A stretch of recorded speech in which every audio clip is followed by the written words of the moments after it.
In the mood for a drink. Robotic mix master Moodie is serving up ChatGPT-designed cocktails based on people's emotions at CES. CES attendees in the mood for a drink were served by a robot, which tailored beverages based on the patron's emotions. Moodie diagnoses a person's mood using a Logitech webcam to identify their feelings based on their photo. Selecting the Generate Cocktail Recipe button will prompt Moodie to mix one of 24 pre-programmed ChatGPT-designed cocktails tailored to your feelings.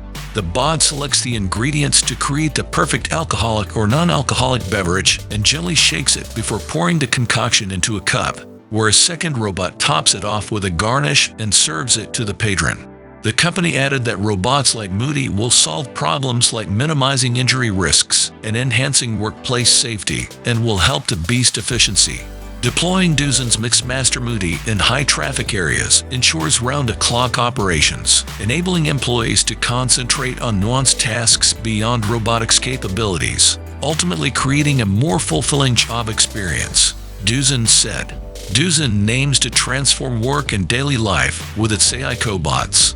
It is set to revolutionize industries such as manufacturing, logistics, food and beverage, architecture, filmmaking, service sectors, and medical environments.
Energy Tech Inside.